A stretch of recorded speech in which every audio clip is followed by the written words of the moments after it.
உங்களை மாதிரி புத்திசாலி நான் பார்த்ததே இல்லை. நீங்கள் ரொம்ப ஞானி, உலகத்திலேயே சிறந்த ஞானி நீங்கள் தான். ஏனென்றால் நீங்கள் ஒவ்வொரு நாளும் நீதிமொழிகளின் புத்தகத்தை படிக்கிறீர்கள். நீதிமொழியின் புத்தகத்தை படிக்கிறபடினாலே உங்களுக்கு இருக்கிற ஞானம் கூடிக்கொண்டே போகிறது.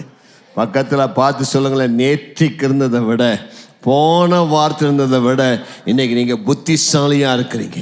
ஏனென்றால் நம்முடைய திருச்சபைகளே வாரந்தோறும் ஞானத்தை குறித்து உங்களுக்கு போதிக்கப்படுகிறது. நீங்கள் எதை சம்பாதித்தாலும் சம்பாதிக்காவிட்டாலும் ஞானத்தை சம்பாதிக்க வேண்டும் என்று வேத வசனங்கள் சொல்லுகிறது.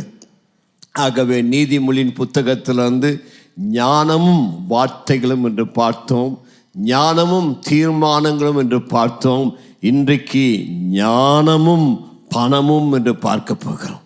ஒரு ஆமென் சொல்லலாமா? ஞானமும் பொருளாதாரம், ஞானமும் பணமும் என்கிற வார்த்தை குறித்து இன்றைக்கு நாம் பார்க்க போகிறோம். நீதிமொழியின் புஸ்தகம் 8வது அதிகாரம் 10ஆம் வசனத்திலிருந்து 12ஆம் வசனத்தை வாசிக்க கேட்போமா? நீதிமொழிகள் 8வது அதிகாரத்துக்கு உங்கள் பைபிளை திருப்பிக் கொள்ளுங்கள். 8வது அதிகாரம் ஒரு மிக முக்கியமான அதிகாரம் நீதிமொழிகள். அந்த 8வது அதிகாரத்தில் ஞானத்தை குறித்து பேசப்படுகிறது. இந்த ஞானம் யார் என்றால் அவர்தான் ஆண்டவராய் இயேசு கிறிஸ்து.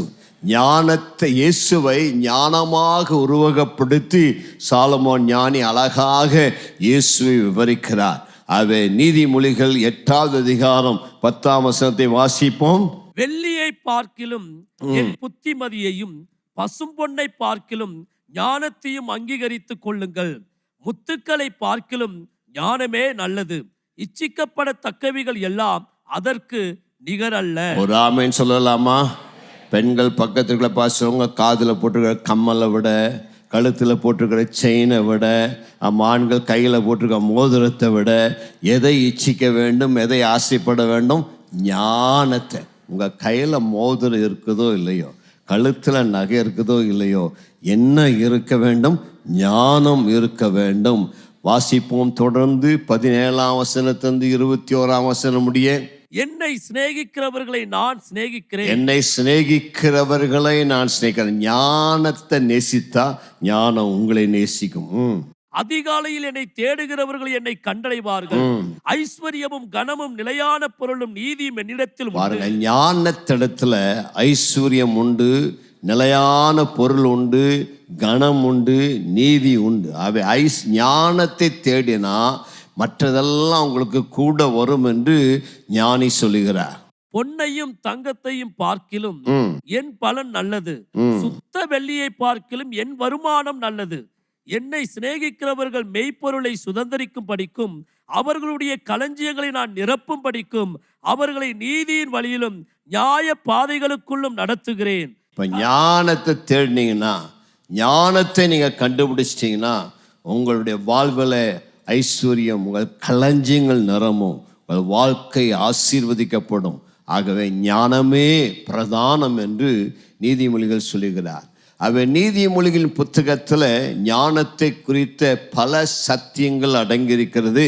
ஆகவே தான் நீதிமொழியின் புத்தகத்தை நாம் தியானித்து கொண்டு வருகிறோம். இந்த காலையில் நீதிமொழிகளில் சாலமோன் ஞானி நம்முடைய பொருளாதாரத்தை எப்படி கையாள வேண்டும் என்பதை குறித்து அவர் சொன்ன நீதிமொழிகளை நாம் தியானிக்க போகிறோம். நீதிமொழிகள் புத்தகத்தில் இந்த பொருளாதாரம் அல்லாவிட்டால் பணத்தை குறித்து 200க்கும் மேற்பட்ட வசனங்கள் அவர் சொல்லுகிறார். நம்முடைய ஐஸ்வர்யம், நம்முடைய பணம் எவ்விதமாக நாம் கையாள வேண்டும் என்பதை குறித்து 200க்கும் மேற்பட்ட வசனங்களை அவர் சொல்லுகிறார். சிலருக்கு பணம்னாலே ஒரு அலர்ஜி ஆயிடுது. ஆமாம், மறுபடியும் பாஸ்டர் பணத்தை பற்றி பேச ஆரம்பிச்சிட்டாங்களா? நம்ம பணத்து மேலேயே பாஸ்டர் கண்ணா இருக்கிறாரு, வேற சப்ஜெக்டே கிடைக்கலையா அப்படிங்கிற மாதிரி பணத்தை பற்றி பேசினா சிலர் நினைப்பாங்க. ஏன்னா பணம்னாலே ஒரு மாதிரி அலர்ஜி ஆகும். ஆனால் பைபிளை பார்த்தீங்கன்னா ஆண்டவராக இயேசு நரகத்தை பற்றி பேசுனதை விட, பரலோகத்தை பற்றி பேசுனதை விட, விசுவாசத்தை பற்றி பேசுனதை விட, ஜபத்தை பற்றி பேசுனதை விட அதிகமாக பேசியிருக்கிறார் பணத்தை குறித்து. விசுவாசத்தை குறித்து, ஜபத்தை குறித்து 500 வசனங்கள் தான் புதிய ஏற்பாட்டில் உண்டு. ஆனால் பணத்தை குறித்து வேதாமத்தில் 2300க்கும் மேற்பட்ட வசனங்கள் ஆண்டவர் பொருளாதாரத்தை குறித்து பேசியிருக்கிறார்.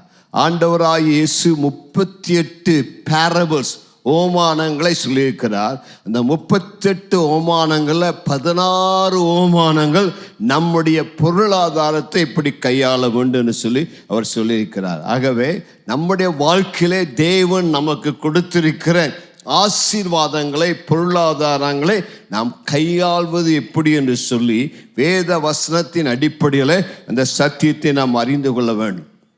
இந்த காலையில் நான் உங்களுக்கு சொல்லக்கூடிய முதலாவது சத்தியம், தேவனே நம்முடைய ஐஸ்வர்யத்தின் ஊற்றாய் இருக்கிறார். கைகளை உயர்த்தி ஒரு ஹல்லேலூயா சொல்லலாமா?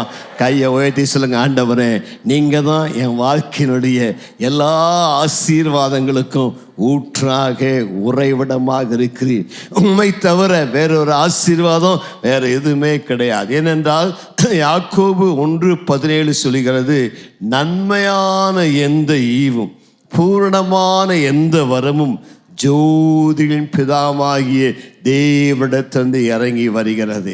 அவரிடத்தில் யாதொரு மாறுதலும் வேற்றுமையின் நிழலும் இல்லை என்று சொல்லப்படுகிறது. ஆகவே எல்லா ஆசீர்வாதங்களும் அவர் கரத்தில் தான் இறங்கி வருகிறது. ஆகவே தான் நீதிமொழிகள் 8:18 சொல்லுகிறது, ஐஸ்வர்யமும் கனமும் நிலையான பொருளும் நீதியும் என்னிடத்தில் உண்டு. என்னிடத்தில் உண்டுனா என்ன? ஆண்டவராய் இயேசுவிடத்தில் உண்டு.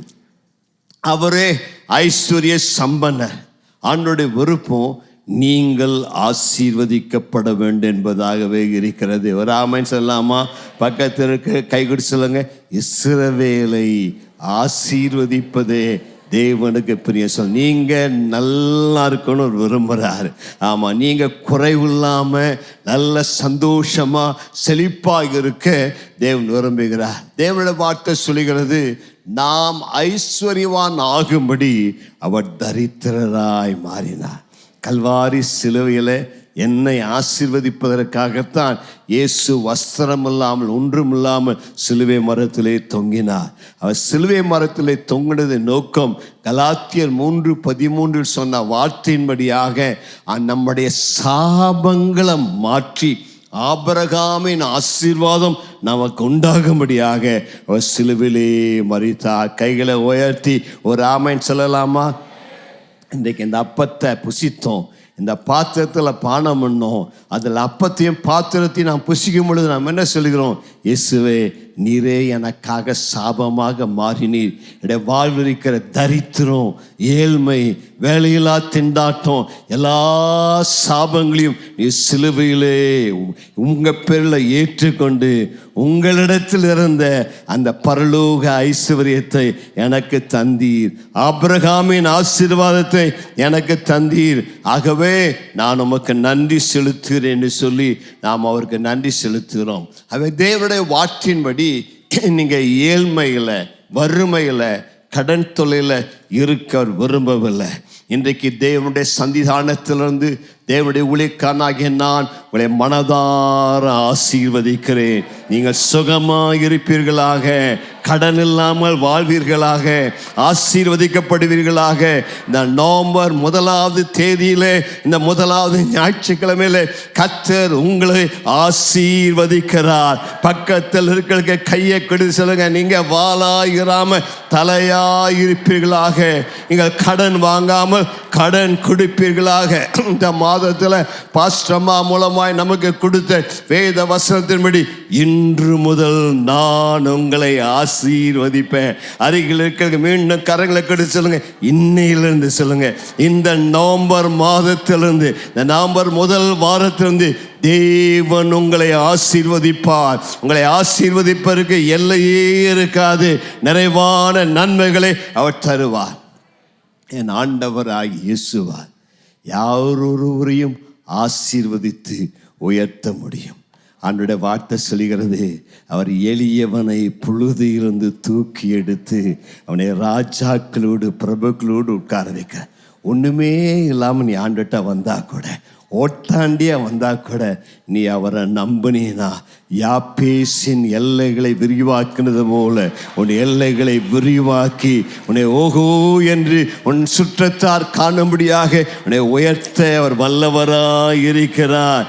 ஈசாக்கின் பஞ்ச காலத்தில் 100 மடங்கு அவனை ஆசீர்வதித்த கர்த்தர் இந்த மாதத்திலும் உங்களை 100 மடங்கு ஆசீர்வதித்து உங்களை பெருக பண்ண வல்லவராக இருக்கிறார். எத்தனை பேருக்கு ஆசீர்வாதம் வேணும்? ஆசீர்வாதம் வேணுங்கள்லாம் கை உயர்த்தி ஒரு ஆமைன்னு சொல்லலாமா? பக்கத்தில் இருக்கிற பாஸ்டர், உங்களுக்கு ஆசீர்வாதம் வேணும்னா ஆசீர்வாதத்தை தேடாதீங்க, இயேசுவை தேடுங்க. சொல்லுங்க, என்ன பண்ண வேண்டும்? ஆசீர்வாதத்தை தேடக்கூடாது, பணத்தை தேடக்கூடாது, ஐஸ்வர்யத்தை தேடக்கூடாது. ஆனால் அது எல்லாவற்றையும் உள்ளடக்கிய இயேசுவை தேட வேண்டும். ஆகவே தான் தேவனுடைய வார்த்தை சொல்லுகிறது, முதலாவது, எல்லாம் பக்கத்தில் பார்த்து சொல்லுங்க, முதலாவது தேவனுடைய ராஜ்யத்தையும் நீதியும் தேடுங்கள், அப்பொழுது இவைகளெல்லாம் உங்களுக்கு கூட கொடுக்கப்படும். பணத்தை தேடினீங்கன்னா பேயும் கூட வரும். ஆமாம், பணத்தை தேடினீங்கன்னா பிரச்சனையும் கூட வரும். எனக்கு பணம் இல்லையா, இயேசு வேண்டும். எல்லாவற்றையும் ஊற்றாய் உறைவிடமாக இருக்கிற நான் இயேசுவை தேடினேனானால் என்னுடைய வாழ்க்கையில் எல்லா ஆசீர்வாதம் கூட வரும். 1 தீமோத்தேயு 6வது அதிகாரம் 17ஆம் வசனத்துடைய கடைசி சொல்லுகிறது, நாம் அனுபவிக்கிறதற்கு சகல நன்மைகளையும் நமக்கு சம்பூர்ணமாய் கொடுக்கிற ஜீவனுள்ள தேவன் பேரில் நம்பிக்கை வைக்க வேண்டும். ராமன் சொல்லலாமா? நாம் அனுபவிப்பதற்கு சகல நன்மைகளையும் எப்படி கொடுக்கிறாராமா? சம்பூர்ணமாக கொடுக்கிறார். ஆகவே தான் ஒரு பெயர் எல்ஷடாய். எல்ஷடாய தேவன் உனக்கு சம்பூர்ணமான ஆசீர்வாதங்களை இந்த நவம்பர் மாதத்தில் தருவாராக. அவர் எப்படி நமக்கு ஐஸ்வர்யத்தை தருகிறார்? உபாகமம் 8வது அதிகாரம் 18ஆம் வசனத்திலே ஒரு அழகாய் சொல்லுகிறார், ஐஸ்வர்யத்தை சம்பாதிப்பதற்கான பலனை உனக்கு தருகிறவர். ஒரு ஆமென் சொல்லலாமா? பக்கத்தில் இருக்கவங்க பிரதருக்கு சிஸ்டருக்கு கைகூடி சொல்லுங்க, உங்களுக்கு பலன் தருவாராக, இந்த மாதத்தில் நல்ல சுகம் தருவாராக, ஐஸ்வர்யத்தை சம்பாதிப்பதற்கான தெய்வீக ஞானத்தை, புத்தி கூர்மையை, அறிவை தருவார். பலன் என்கிற வார்த்தைக்கு டிவைன் ஸ்ட்ராட்டஜிஸ், எப்படி நீங்கள் ஐஸ்வர்யத்தை சம்பாதிக்க முடியும், எப்படி நீங்கள் ஆசீர்வதிக்கப்பட முடியும் என்பதற்கான ஆலோசனை அவர் உனக்கு தருவார். முன்னாடி உங்கள் வாழ்க்கையில் நிறைய ஆசீர்வாதம் வரும் பொழுதும் ஒரு பொழுது நீங்கள் சொல்லக்கூடாது, என் ஞானம், என் பலன், என் கை சாமர்த்தியம் இதை சம்பாதிச்சதுன்னு சொன்னீங்கன்னா எல்லாம் கரைந்து போகும். ஒவ்வொரு நாளும் கையை உயர்த்தி, எல்லாம் நீரே ஆண்டவரே, எனக்கு இருக்கிறதெல்லாம் நீங்கள், எனக்கு கார் இருந்துச்சுன்னா அது நீங்கள் கொடுத்தது, எனக்கு வீடு இருந்தால் நீங்கள் கொடுத்தது, எனக்கு நல்ல வஸ்திரம் இருந்தால் நீங்கள் கொடுத்தது, என் பலத்தில் நான் சம்பாதிக்கல ஆண்டவரே, நீங்கள் எனக்கு சுகத்தை கொடுத்ததுனால, எனக்கு உதவி செய்ததுனால இன்றைக்கு நான் அனுபவிக்கிற சகல ஆசீர்வாதங்களுக்கும் ஊற்றும் காரண நீரேன்னு சொல்லி அவரை துதிக்க வேண்டும். நம்முடைய வாழ்க்கையின் வெற்றிக்கான திட்டங்களை வைத்திருக்கிறார். ஆகவே தான் அவர் சொல்லுகிறார், நான் மேலே வச்சிருக்க நினைவுகள் தீமைக்கானவைகள் அல்ல, அவைகள் நன்மைக்கானவைகள். உனக்கான வழிகளை வைத்திருக்கிறார், உன்னை ஆசீர்வதிப்பார். இப்போ அந்த ஐஸ்வர்யம் நமக்கு எப்படி வரும் என்று தேவன் அழகாக சொல்லுகிறார். ஒரு சில வசனங்கள் நான் சொல்லி பிறகு நான் செய்திக்குள்ளாய் கடந்து போக விரும்புகிறேன். நீதிமொழிகள் 10வது அதிகாரம் 22ஆம் வசனம், எல்லாருக்கும் தெரிந்த வசனம், சொல்லுங்கள் பார்க்கலாம். கர்த்தரின் ஆசீர்வாதமே ஐஸ்வர்யத்தை தரும், அவர் அதனோடு வேதனையை கூட்டார். இப்போ ஆண்டவருடைய ஆசீர்வாதம், இப்போ 2 விதமான ஆசீர்வாதம் இருக்குது. ஒன்று கர்த்தரின் ஆசீர்வாதம், அவர் தருகிற ஆசீர்வாதம். இன்னொன்று உலக பிரகாரமான ஆசீர்வாதம், அதில் வேதனை எல்லாம் இருக்கும். ஆனால் தேவன் தருகின்ற ஆசீர்வாதத்தில் உனக்கு குறைவு இருக்காது, உனக்கு வேதனை இருக்காது, அது உனக்கு பிளஸ்ஸிங்காக காணப்படும். இந்த ஆசீர்வாதம் வேண்டும்னா நீ என்ன செய்ய வேண்டும்? யோபின் புத்தகம் 22வது அதிகாரம் 21ஆம் வசனத்தை வாசிங்க. நீர் அவரோடே பழகி, நீர் அவரோடு, தேவனோடு பழகி சமாதானமாயிரும், அவரோடு சமாதானமாயிரும், அதனால் உமக்கு நன்மை வரும், அதனால் உமக்கு நன்மை வரும். ஒரு ஆமென் சொல்லலாமா? பக்கத்தில் பார்த்து கேளுங்க, தேவனோடு பழகிறீங்களா? தேவனோடு நடக்கிறீங்களா? இயேசு உங்கள் நண்பர் என்று சொல்ல முடியுமா? ஆமா, தேவனோடு யோபுக்கு சொல்லப்படுகிற ஆலோசனை தான். யோபுவே, நீ தேவனோடு பழகி அவரோடு சமாதானமாயிரும். தேவனுக்கு உங்களுக்கு சமாதானம் இருக்குதா? அதற்காக தானே சிலுவையில் ரத்தம் சிந்தினார். இந்த சிலுவை அண்டை வரும் பொழுது, நீங்கள் தேவனோடு பழகும் பொழுது, ஒவ்வொரு நாள் காலையில் எழுந்து அவருடைய முகத்தை தேடி அவரோடு பழகி அவரோட சமாதானமாக இருந்தீங்கன்னா உங்களுக்கு என்ன வரும் சொல்லுங்களேன்? பணத்தில் தான் நன்மை வரும். சொல்லுங்க, உங்களுக்கு என்ன வரும்? நன்மை வரும். அதுதான் தேவனுடைய வார்த்தை யோபுக்கு சொல்றார். நீ ஒவ்வொரு நாள் அவரோட பழகி சமாதானமாயிரு. பிறகு 24ஆம் வசனத்தை வாசிங்க. நீதி. அப்பொழுது தூளை போல் பொன்னையும் ஆற்று கற்களை போர் ஓப்பீரின் தங்கத்தை. எப்பொழுது நீ தேவனோடு பழகி சமாதானமா இருந்தீன்னா, உனக்கும் தேவனுக்குள்ள உறவின் அடிப்படையில் தேவனுடைய ஆசீர்வதிக்க வல்லவராயிருக்கிறார். நீ தேவனோடு நல்ல ஐக்கியமா இருக்கிற, தேவனோடு நல்லா நடந்தீனா, ஆண்டவருடைய வார்த்தை சொல்லுகிற சிங்க குட்டிகள் தாழ்ச்சி அடைந்து பட்டினியா இருக்கும். என்னை தேடிகளுக்கு ஒரு ஒரு ஒரு நன்மையும் குறைவுபட உடைய பாத்திரம் நிரம்பி வழியத்தக்கதாக உன்னை ஆசீர்வதிப்பேன் என்பது தேவனுடைய வாக்குத்தத்தம். வேகமாய் செல்லுவோம். நீதிமொழிகள் 22:4 வாசிங்க. தாழ்மைக்கும் கர்த்தருக்கு பயப்படுதலுக்கும் வரும் பலன் ஐஸ்வர்யமும் மகிமையும் ஜீவனுமா. ஒரு அருமையான வசனம் உங்க பைபிளை குறித்து வைத்துங்க. தாழ்மையா இருந்தீங்கன்னா, கர்த்தருக்கு பயந்தீனா, அதற்கு அவர் பலன் தர்றாராம். என்ன பலன் தருகிறார்? ஐஸ்வர்யத்தையும் கனத்தையும் மகிமையும் ஜீவன் உனக்கு 4 ஆசீர்வாதம் சொல்றார். 2 காட்ட செஞ்சீங்கன்னா 4 ஆசீர்வாதம் உனக்கு வருகிறது. 112ஆம் சங்கீதம் 1 வசனத்தில் 3 வசனம் சொல்லும்போது, கர்த்தருக்கு பயந்து அவருடைய கட்டளைகள் மிகவும் பிரியமா இருந்தால் உன்னுடைய வீட்டில் ஆஸ்தியும் ஐஸ்வர்யம் இருக்கும் என்று சொல்லப்படுகிறது. நீதிமொழிகள் 28:20 வாசிங்க வேகமா. நீதிமொழிகள் 28:20. உண்மையுள்ள மனுஷன் பரிபூரண ஆசீர்வாதங்களை பெறுவான். இதெல்லாம் ஆசீர்வாதத்தை பெற்றுக்கொள்ளக்கூடிய வழிகள். உங்கள் வாழ்க்கையில ஐஸ்வர்யம் வேண்டும், ஆசீர்வாதம் வேண்டும்னா இவைகளை தான் தேவன் நியமித்திருக்கிறார். இவைகளின்படி செய்தால் உங்கள் வாழ்வில் நிறைவான ஆசீர்வாதம் உண்டு. யாருடைய வாழ்க்கையில ஏழ்மை இருக்கும், யாருடைய வாழ்க்கையில தரித்திரம் இருக்கும்னு சொல்லி உங்களுக்கு சொல்ல போகிறேன். நீதிமொழிகள் 21ஆம் அதிகாரம் 17ஆம் வசனத்தை வாசிங்க. சிற்றின்ப பிரியன் தரித்திரனாவான், மதுபானத்தையும் எண்ணெயையும் விரும்புகிறன் ஐஸ்வர்யவனாவதில்லை. சிற்றின்ப பிரியன், ஆமா, அவன் வேலை செய்யாம, ஆமா, தேவையற்ற இன்பங்கள், தேவையற்ற ஆசைகள், உலகத்தின் ஆசா பாசங்கள், ஆமா, அந்த சிற்றின்ப பிரியர்கள் அவர்கள் தரித்திரன் ஆவார்கள் என்று சொல்லப்படுகிறது. நீதிமொழிகள் 23:21 வாசிங்க. குடியனும் போஜன பிரியனும் தரித்திரராவார்கள். யார் தரித்திரன் ஆவாங்க? நல்லா சாப்பிட ஒரு முறையா, எப்போதும் வீட்டில் மட்டன் வேணும், சிக்கன் வேணும், ஆமாம், நான்வெஜ் வேணும், எப்போதும் ஆமாம் போஜனத்து மேலேயே பிரியமா இருந்தீங்கன்னா, எப்போதும் மதுபானத்து மேலே பிரியமா இருந்தீங்கன்னா நான் சொல்லலை, என்னை திட்டாதீங்க. ஆமாம், நீதிமொழிகள் ஞானி சொல்லியிருக்கிறார், அவரே டெய்லி சாப்பிட்டாரு. ஆமாம், அப்புறம் சொல்கிறார், தூக்கம் கந்தைகளை உடுத்து வைக்கும். எது கந்தைகளை உடுத்து வைக்கும்? பக்கத்தில் பார்த்து எவ்வளோ நேரம் தூங்குறீங்க ஒரு நாளைக்கு? காலையில் ஒரு தூக்கம், மத்தியானம் ஒரு தூக்கம், ராத்திரி ஒரு தூக்கம், இடையில டைம் கிடைச்சா பிரசங்கத்துலேயும் ஒரு தூக்கம். அவன் அதுக்காகவே ஓரமாக உட்காந்து தூக்கம் உனக்கு கந்தைகளை உடுத்து வைக்கும். நீதிமொழிகள் 14:21 வாசிங்க. சகல பிரயாசத்தினாலும் பிரயோஜனம் உண்டு, உதடுகளின் பேச்சோ வறுமையை மாத்திரம் தரும். எது வறுமை தரும்? நான் ஸ்டாப்பாக பேசிட்டு இருக்கிறாங்கல்ல, நீ பேசிட்டே வேலை செய்யாமல் பேசிட்டு இருந்தேன்னு உனக்கு என்னதான் கிடைக்கும்? சொல்லுங்களேன். வறுமை. இவர் ரொம்ப பேசுகிறாருங்கன்னா அவர் வீட்டில் காசு இல்லைன்னு அர்த்தம். ஆகவே அதிக பேச்சு, ஆமாம், வறுமையை தரும். சரி, இப்பொழுது நாம் நீதிமொழியின் புத்தகத்திலிருந்து உங்களுக்கு 3 ஆலோசனை கொடுக்கிறேன். உங்கள் பொருளாதாரத்தை கையாள்வது எப்படி, நீங்கள் ஆசீர்வாதமாக இருக்க செய்ய வேண்டிய 3 முக்கிய ஆலோசனை. முதலாவது ஆலோசனை, உன் பொருளாதாரத்தில் கர்த்தரை கனம் பண்ணு. ஒரு ஆமென் சொல்லலாமா?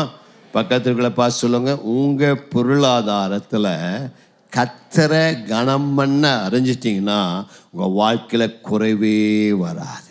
அதுதான் தேவனுடைய வாக்கு. உங்கள் பொருளாதாரத்தில் தேவனை கனம் பண்ணினால் உங்கள் வாழ்க்கையில் ஆசீர்வாதங்கள் வழிந்தோடும். இப்போ வேதாமத்தில் அநேக கோட்பாடுகள், பிரின்சிபல்ஸ் தேவன் எழுதி வைத்திருக்கிறார். நீ இப்படி செஞ்சினா நான் உன்னை அப்படி ஆசீர்வதிப்பேன். இவைகளுக்கு பேர் தான் கோட்பாடுகள். இப்போ தேவனுடைய வாழ்க்கையில் தேவன் நமக்கு எழுதி கொடுத்த சில மாறாத சத்தியங்களை நம்ம கேள்வி கேட்க முடியாது. அவைகளுக்கு கீழ்ப்படிந்து பழக வேண்டும். வேதத்தில் தேவன் நமக்கு கொடுத்திருக்கிற ஒரு மிக முக்கிய கோட்பாடு ஃபர்ஸ்ட் ஃப்ரூட்ஸ், முதற் பலனை எனக்கு செலுத்தினா நான் உன்னை ஆசீர்வதிப்பேன். நீதிமொழிகள் 3ஆம் அதிகாரம் 9ஆம் 10ஆம் வசனத்தை வாசிக்க கேட்போம். உன் பொருளாலும் உன் எல்லா விளைவின் முதற் பலனாலும் கர்த்தரை கனம் பண்ணு, அப்பொழுது உன் களஞ்சியங்கள் பூரணமாய் நிரம்பும், உன் ஆலைகளில் திராட்சரசம் புரண்டோடும்.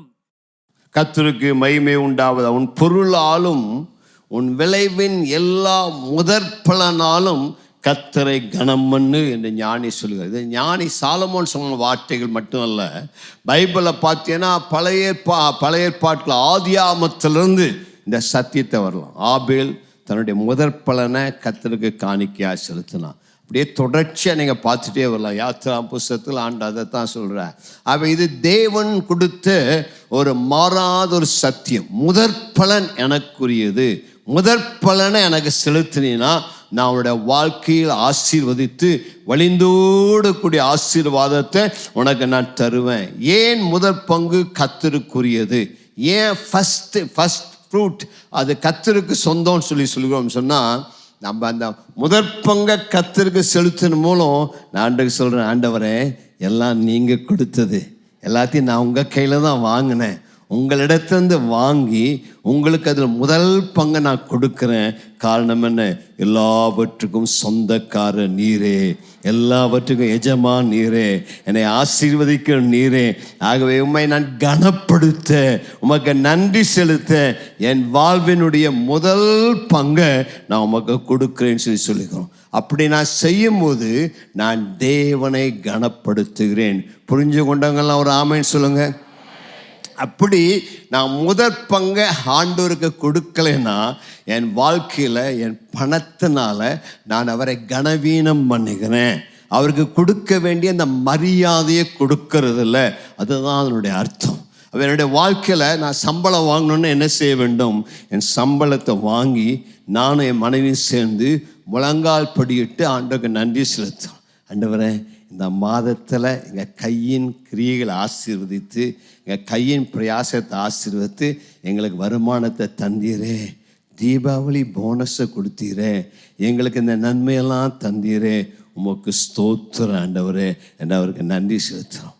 ரெண்டாவது என்ன செய்கிறோம்? எனக்கு கிடைச்ச சம்பளத்தில் அந்த முதல் 10 பங்கை தனியாக பிரித்து வைக்கிறேன். எதையும் செலவழிக்கிறதுக்கு முன்னாடி, பால்காரனுக்கு, மோர்காரனுக்கு, தயிர்காரனுக்கு வாடகைலாம் கொடுக்கறதுக்கு முன்னாடி எனக்கு வந்த வருமானத்தில் 10ல் 1 பங்கை முதல் பங்காக கர்த்தருக்கு பிரித்து வச்சேன். இது தசம பாகம். இதை நான் தொடுவதில்லை. அதுக்கு பிறகு மீதி இருக்கிறத எடுத்து நான் மற்றதுக்கு செலவு செய்கிறேன். அப்படி தான் நான் கர்த்தரை கனம் பண்ணும் பொழுது தேவன் நம்மை ஃபர்ஸ்ட் பார்ட். ஆகவே தசம்பாகம் கொடுக்கங்கிறது நல்லது. அதை விட மிக முக்கியமானது அதனுடைய முதல் பங்கு நான் கர்த்தருக்கு கொடுக்கிறேன். காரணம் என்ன? நீதான் என்னை ஆசீர்வதித்து, நீதான் என்னுடைய ஆசீர்வாதத்துக்கு காரணம். இப்போ பைபிளை பார்த்தீங்கன்னா அந்த சத்தியத்தை நீங்கள் எல்லா இடத்துலையும் பார்க்கலாம். நமக்கு நேரம் இல்லை ஃபுல்லாக அதை பற்றி பேச. எலியா அந்த சாரிபாத் விதவை வீட்டுக்கு போகிறான்.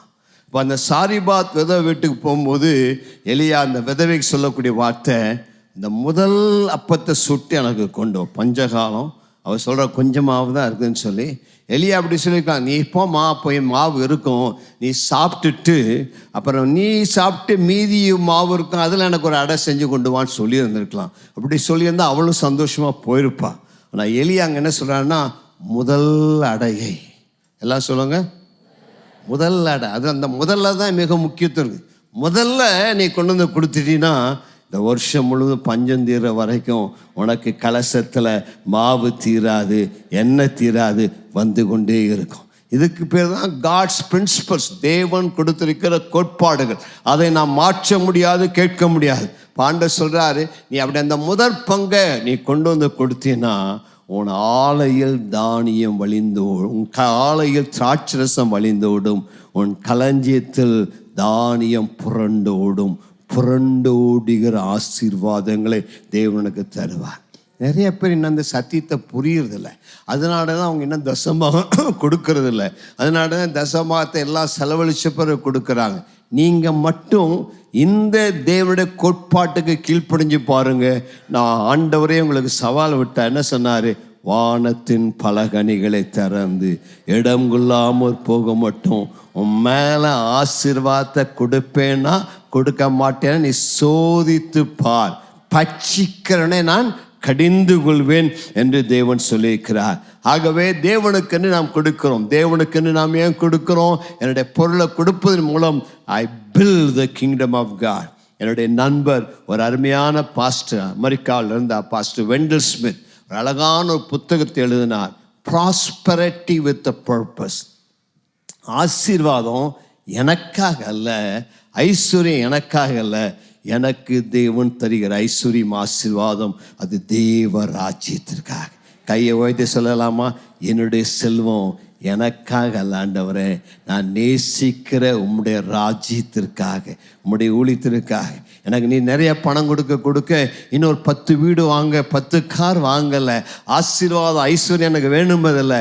எனக்கு நீர் என்ன கொடுத்தாலும் யாக்கோபு பொறுத்தர பண்ணார்ல, நீர் என்னை ஆசீர்வதித்தால் நான் தூணாக நிறுத்தின இந்த கல் தேவனுடைய வீடாகும், நமக்கு தசமாக செலுத்தும். அப்போ கர்த்தனை ஆசீர்வதிக்க அந்த ஆசீர்வாதத்தை எடுத்து தேவராஜ்யத்தை கட்ட கொடுக்குறேன், ஒரு சர்ச்சை கட்ட கொடுக்குறேன், ஒரு வட இந்திய ஊழியத்துக்கு கொடுக்குறேன், ஊழியங்களை தாங்குறேன். அப்போ கர்த்தனை நம்பி இன்னும் எனக்கு தந்து கொண்டே இருப்பார். அவர் தருகிற ஐஸ்வர்யத்தில் வேதனை இருக்கார். அவை நம்முடைய வாழ்க்கையில் தேவனுக்கு முதற் பங்கை செலுத்த வேண்டும். உலகத்தின் ஐஸ்வர்யத்தை விட ஆவிக்குரிய ஐஸ்வர்யத்திற்கு நான் அதிக முக்கியத்துவம் கொடுக்க வேண்டும். யாக்கோபு 2ஆம் அதிகாரம் 5ஆம் வசனம் சொல்லுகிற வண்ணமாக உலகத்தின் தரித்திரரை விசுவாசத்தில் ஐஸ்வர்யவான்களாக மாற்றிருக்கிறபடினால இந்த உலகத்தின் ஐஸ்வர்யத்தை விட அந்த ஆவிக்குரிய ஐஸ்வர்யத்திற்கு நான் அதிக முக்கியத்துவம் கொடுத்து தேவனுடைய ஆசீர்வாதத்தை பெற்றுக்கொள்ளணும். அவை முதலாவது காரியம், என்னுடைய வாழ்வில் பொருளாதாரத்தில் நான் என்ன செய்ய வேண்டும் என்றால் தேவனை கனப்படுத்த வேண்டும். முதலாவது கர்த்தரை கனப்படுத்த வேண்டும். முதலாவது கர்த்தரை கனப்படுத்தும் பொழுது வழிந்தோடுகிற ஆசீர்வாதத்தை கர்த்தர் தருவார். ஒரு நிமிஷம் கண்ணை மூடுங்க. இது வரைக்கும் தசமாக கொடுக்கலன்னா ஆண்டவர் உங்களோடு பேசுகிறார். ஒரு சின்ன தீர்மானம் பண்ணுங்க.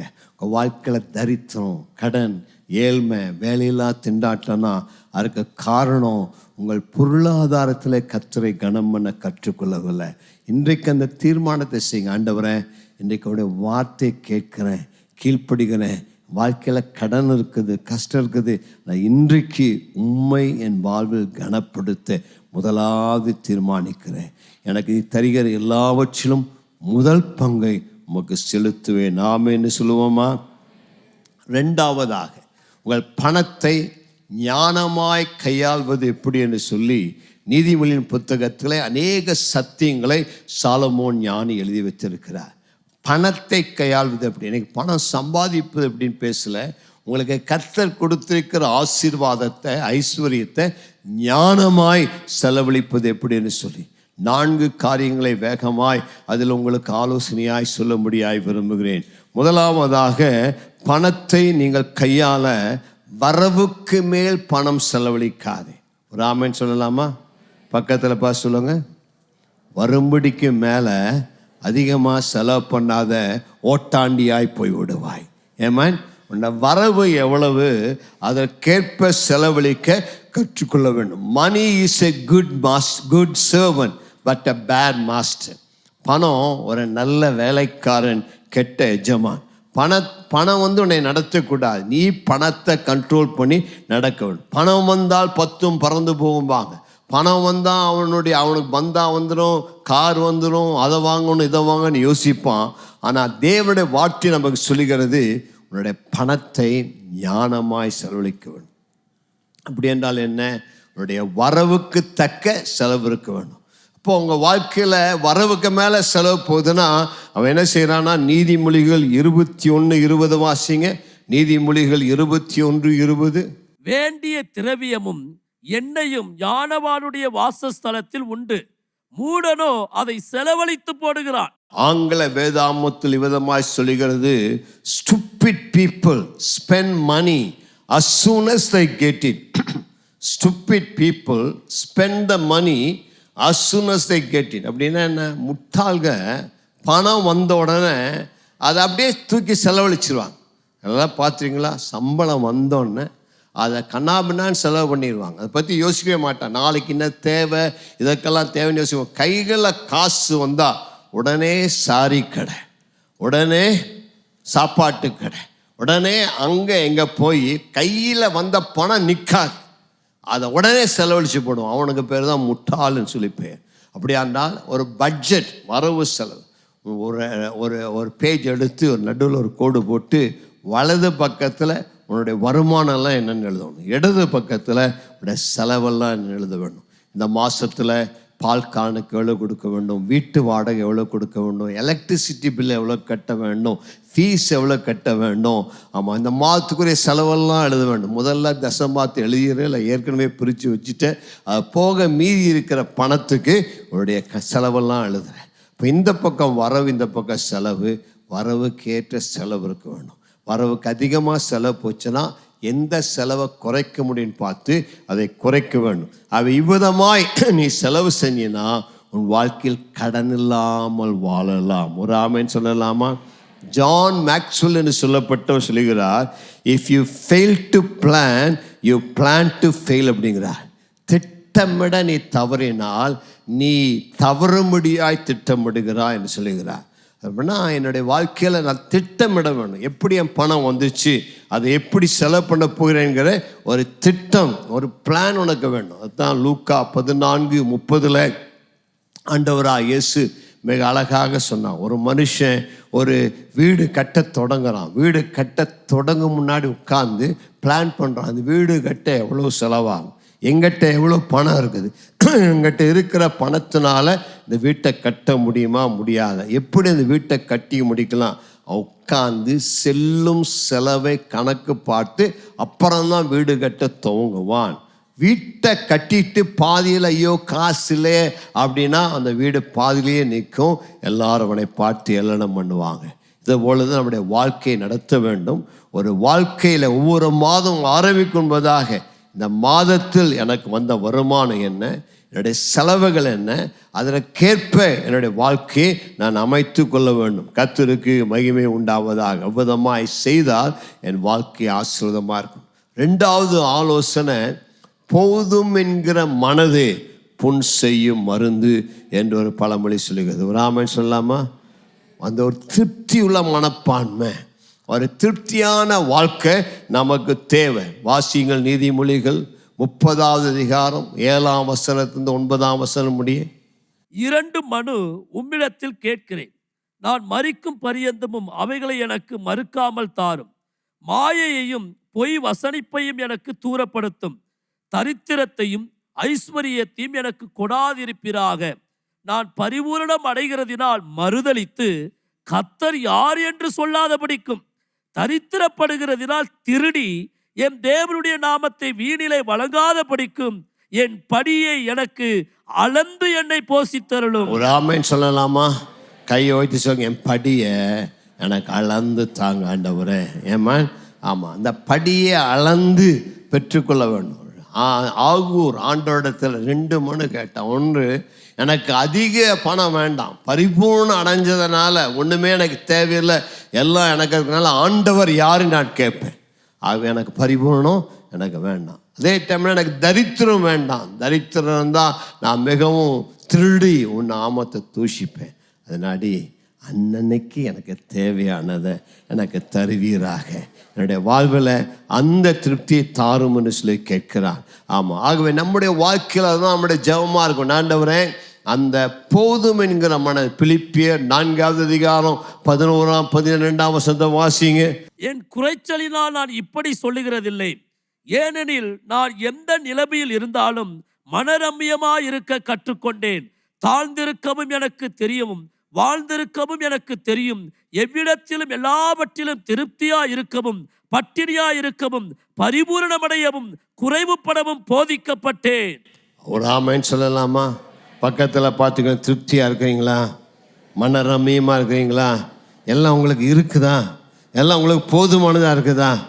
எப்போதும் ஆசை. தாத்தா என்ற அட்டைக்கு 2 குமார்த்திகள் இருந்தாங்க.